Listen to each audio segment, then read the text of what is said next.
So may I ask you, have you ever been to the Independence Palace? The Reunification Palace? Yes. Yes, I've been there, yeah. So how do you feel about it? Yeah, it was very beautiful, very big. When I went, we went with a school tour.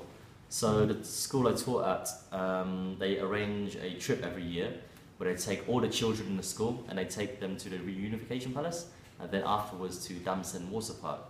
So in the morning, we all got onto a coach and we went to the Reunification Palace.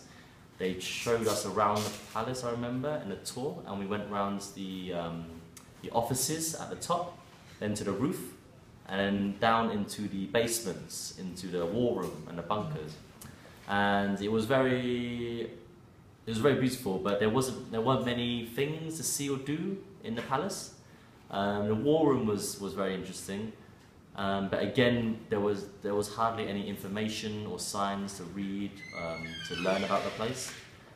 After that, we got into the coach and we left. The tour took an hour probably to walk around the whole building. Yes, thank you. Okay. So how about the museum, War Museum?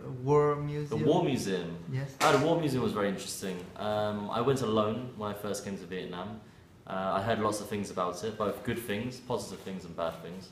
When I came, it was very graphic. That was a key word to describe the War Museum. Very graphic. Lots of information was shown, lots of information. My personal opinion, the information they showed, I wasn't sure how accurate it was.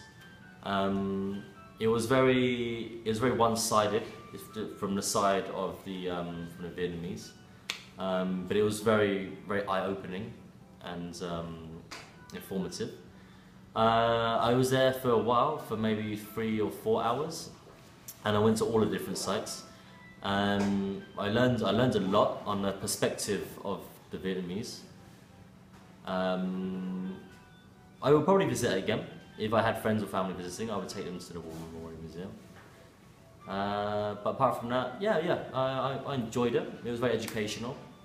But it was very, what's the correct word to use? Harrowing. It was very harrowing. Yes. Well, thank you. So the last question. Yep. So in all conclusion, how do you feel about the Vietnamese history? The whole of the Vietnamese history. Yes. Oh, it's a very complicated thing to sum up into one sentence. Being part Vietnamese myself, and my mother and father being Vietnamese. When she moved away from Vietnam to England, I was born and raised in England, so I knew very little about my history in Vietnam. And this is the reason why I came back here, to learn. I learned more from the people, from the stories of people and opinions than I do from museums here or the attractions. I feel I've learned more from speaking to people's experiences, and the stories they've shared have been much more insightful than what I would have learned from going to the museums here. The museums here, although they do express an opinion of the Vietnamese people, I feel it isn't 100% accurate or true, especially for people from Saigon or from the south.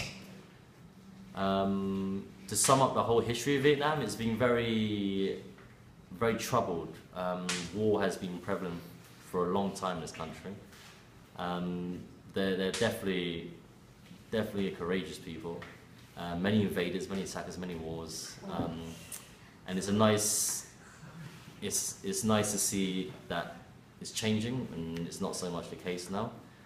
But I don't feel the museums or the Reunification Palace represent the story 100%. Yes, thank you. You're welcome.